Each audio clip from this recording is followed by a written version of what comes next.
Hey everybody, Vivian here with another mixed media tutorial for you guys. I've prepared this tutorial for Faber-Castell Design Memory Craft. This is my second post with them as a guest designer for my term. I decided to do another art journaling page in my book, and this is how I started out. I have this photograph of a Rudbeckia, which is also known as a brown-eyed Susan. This variety is called Cappuccino, and it grew in my Las Vegas summer garden beautifully. I started these from seed, and I just had tons of bouquets to give away to my friends, and they just make for beautiful, rustic, very, very happy bouquets. So I was really enthralled by this flower, the way it sort of opens and reaches towards the sun and sort of mimics the sun in so many different ways. There's so much that I admire about Rudbeckia, the way it thrives in the most extreme conditions and really requires very little tending. It only asks that you cut its blooms so it can produce more for you. So I don't know if you guys were aware, but yesterday was Make Your Dreams and Wishes Come True Day. So I thought I'd do this art journaling page in honor of this special occasion. And in many ways, the Rudbeckia represents how I would like to live my life as I move forward in the new year, to be able to thrive without much coddling. And also, if I could personify the Rudbeckia at all, in this photo, it was as if it had a multitude of arms reaching toward a very unfriendly and scorching sun. I remember, this summer season taking these photos of the plants growing in the garden, and the sun was it was painful, it was aggressive. I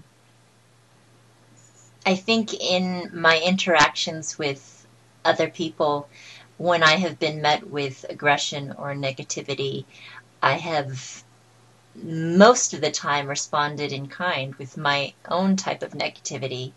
And I think that if I had been evolved enough to be able to respond with open arms or love and compassion, the interaction would have gone much better. So I'm hoping that in some ways I can sort of rework my behavior so that I can respond with positivity when I'm met with negativity. And I think I'll be much more successful. So anyway, I have had some classes in drawing. I think when we draw things from nature, like plants, it's much easier than, for me, drawing the human figure or drawing faces. And we have a lot more leeway to get crazy and still have your drawing be identifiable. But I'm sort of out of shape with my drawing eye, and I was really excited to get back to it with this project. Okay, so I'm using a Stampers Big Brush pen in cold gray Roman numeral number 3, and then it's 232. So it's a rather dark gray, along with some cling stamps that I got from Stampers Best. This is from the 3 Vintage Lace Borders set. And I'm stamping that in random places on my page. And I'm not being too careful about how I color in the stamp either, because I'm looking for a sort of grungy way to add texture to my background and unify different parts of my composition. As you'll see throughout the creation of this page, I was really going for a very fluid and integrated composition where there really are no distinct separations between the elements on my page. The lace stamping here is going all over. It's going into my bloom, onto my leaves, and the reason I chose this was because the the little holes in the lace sort of reminded me of the light and shadow in the photograph. This is a moth from a Hampton Art 7 Gypsies stamp set, and I'm coloring it in with a Faber-Castell Design Memory Craft PITT Artist Pen Big Brush. So it's a big brush in Magenta 133.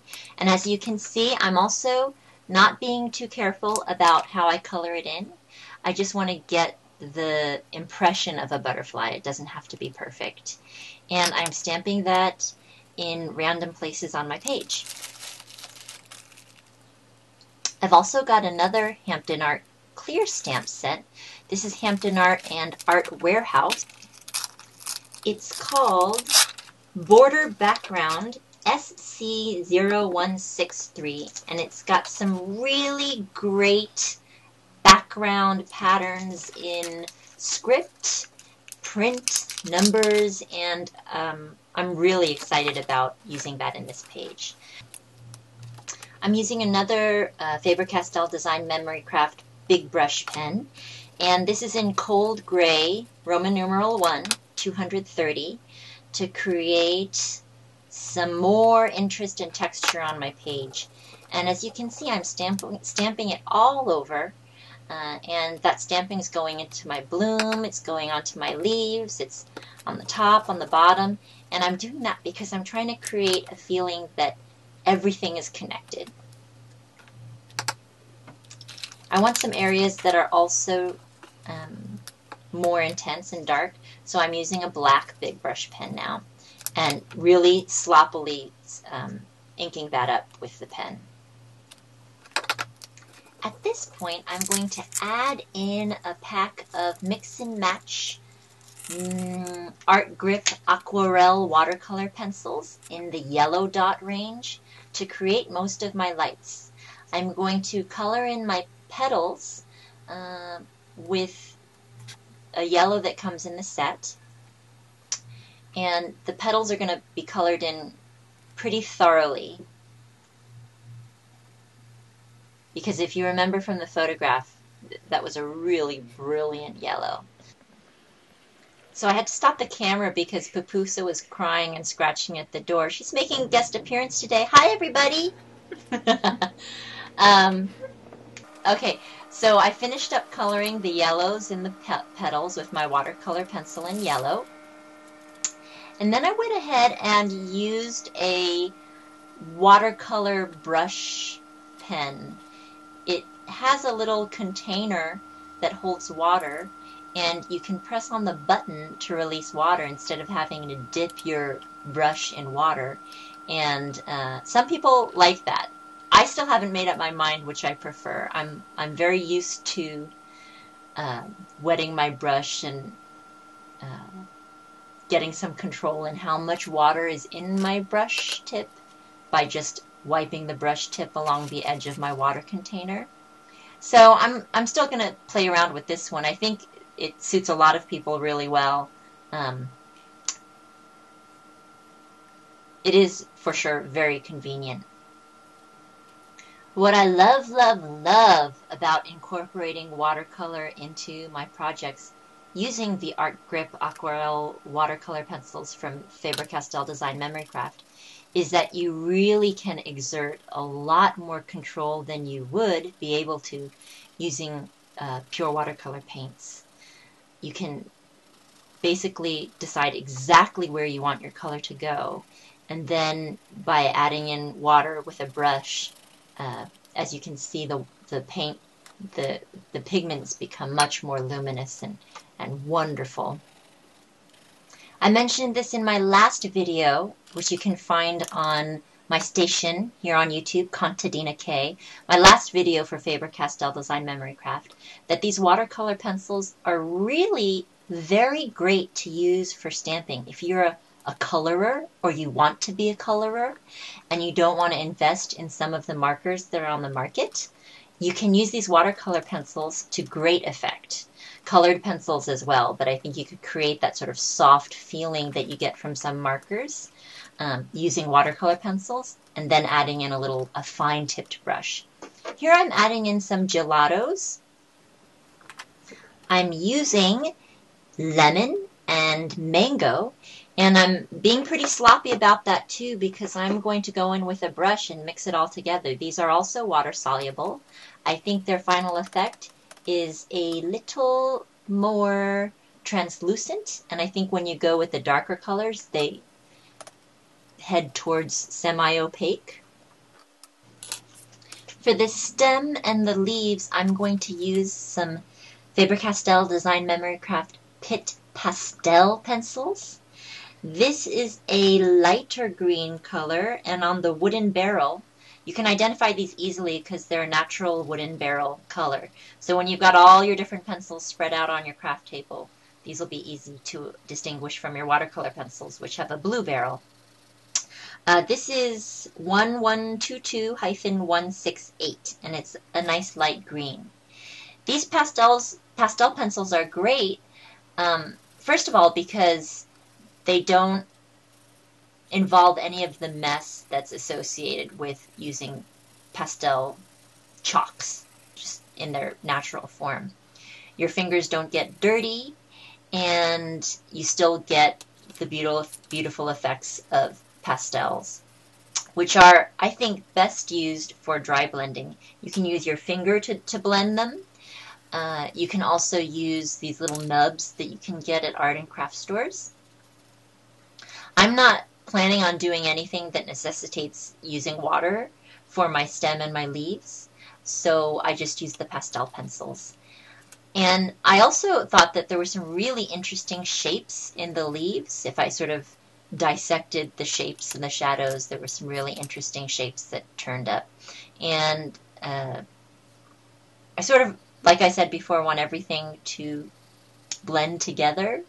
So I sort of extrapolated one of the shapes into just the whole bottom right-hand corner of my page. And this color that I'm using right now is a little bit darker, and it is 1122-170 for the darker colors in the leaf. I also want to share with you guys that this company creates and manufactures these pencils with sustainability in mind. Go visit the website and see what information you can find. I think what is also really important to note about the long-lasting nature of these pencils is that they don't break. With a lot of other pencils that I find, I'll sharpen it and the tip will break immediately. So I have to sharpen it again, and then the tip breaks. All the way down the length of the pencil, it's constantly breaking, or it's already broken. So I can't use it. It jiggles inside the pencil. That is not the case with these pencils. They're really very well made. So I used some more of the orange Gelato, and I colored in the whole bottom left-hand corner with a Gelato in, what color was that? Was it Grape? I think it was Grape. And I'm using some of that Hampton art background stamp with some white pigment ink to create a progression and a continuation of colors that are very opposite, but to sort of bind them together and create unity. I also used a darker pigment ink in Chianti, and I wanted to lighten it up a little bit at the bottom, so I stamped the moth again in a frost white pigment ink. So I took that same Stampers Big Brush pen in Magenta 133 to create some darks right beneath my bloom, because I want to create the illusion, well, it was like this in the picture, that the sun is really beating down into that shallow bowl of my flower, and right beneath the flower is where the shadows would be the darkest. So I went in there to create some sharp edges and some darks. I'm going in with some more of my watercolor pencils from that yellow dot set of mix and match Aquarelle watercolor pencils from Faber-Castell Design Memory Craft. And I'm starting from light and I'm going darker. So this is an orange shade that comes in the pack.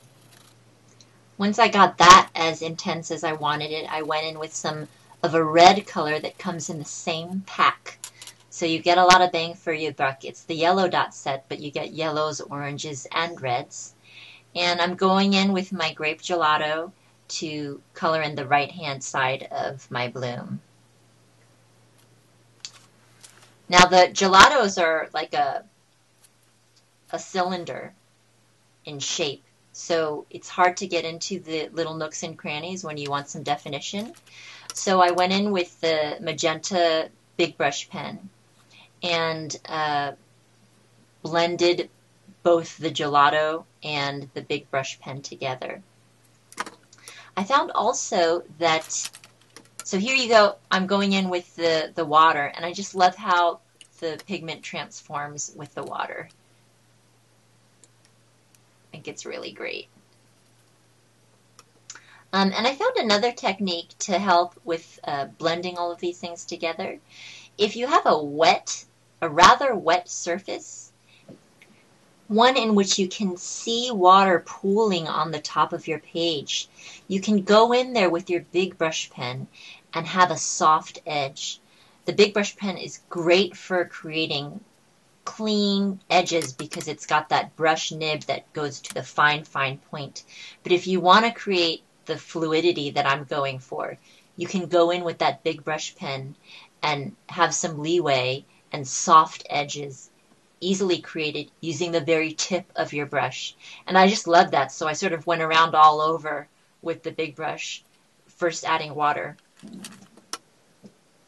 So now I'm going to go ahead and start creating those beautiful oranges and browns that radiate out from the center of the bloom. I'm using a light orange watercolor pencil that came in my Mix and Match Art Grip Aquarelle watercolor mixed media set. And after I add in these light oranges, I'm going to blend it a little bit with a wet brush.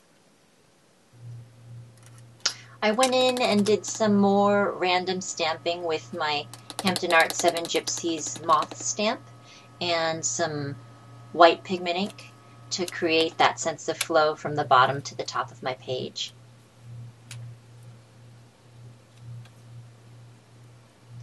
And I just want to zoom in here and show you some of the impressions of leaves that I see in the photo. I really liked that, and I felt like my page needed a little bit more in those areas. So I went in with, actually before I went in with my hot glue gun, I just lightly outlined some shapes. This is a Faber-Castell pencil actually, and it's in the B range. I believe it's 2B. And I don't know if you know about those labels, but the B's are softer, the H's are harder, and I tend to like the B's because they just feel more luxurious when I draw on my page. It tends to be a little bit darker with less pressure. So with those guidelines that I drew, I'm adding in some hot glued leaf shapes. And if you didn't see my first video for Faber-Castell Design Memory Craft, please visit my channel, Contadina K, and you'll see a more detailed illustration and tutorial of how I create my hot glue effects. I mentioned before that they can be used to create a whole range of textures and feelings in your projects. I've used them to create the feeling of flesh, of twigs. Here I'm adding them in for some textural interest, and I drew my hot glue gun around my page, creating sort of stylized decorative leaf shapes. So I didn't show that part in this video because I showed it in the last one, but what I did once this hot glue was dry was make my own mist using my gelatos. I mashed up the gelatos in Boysenberry and Grape, and I put them into a mister with water and misted all over. and I blew it around, as you can see. Let me clarify. I blew it around with my mouth. So I would spray a large amount of mist onto my page and then blow it with my mouth to create that spray radiating out in various places on my page. Those sprays of mist went everywhere, and that was intentional. They also made contact with my bloom, and this is all part of my effort to create a really integrated composition, one that's fluid, where one element leads into the next. So I'm not planning on using any more water from here on in.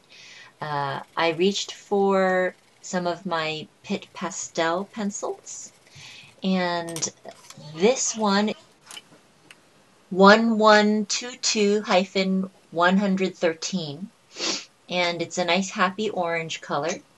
And I'm going about to create that beautiful bullseye in the center of my Rudbeckia. This is what ultimately will be the seed head once, fall comes and all the birds can eat all those seeds that come out from that part of the bloom that's left. I added in some brown PITT Pastel. It's 1122-176.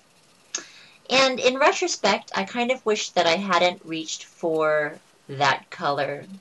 I mean, neutrals always have their place. This is from the neutral set, the Mix and Match PITT Pastel set in the neutrals, which have some very useful colors. It's got a black, it's got a gray, it's got white, it's got brown. But all was not lost. I actually went in later with a blue, and I think in line with the other bright colors, vibrant colors in this composition, it would have been better if I had immediately reached just for my blues and my reds. Even though brown is very present in the bullseye in the photograph that I worked from, I quite often try to use my imagination as much as possible to stray from the photograph and do something new and different. And I think if I had started with the deep blue or a red, it would have been much more funky. But it's still kind of funky, even though there was still brown in there, because I got to use the blue pastel. And now I'm going in with a red Stampers Big Brush pen. And just doing a little dot work.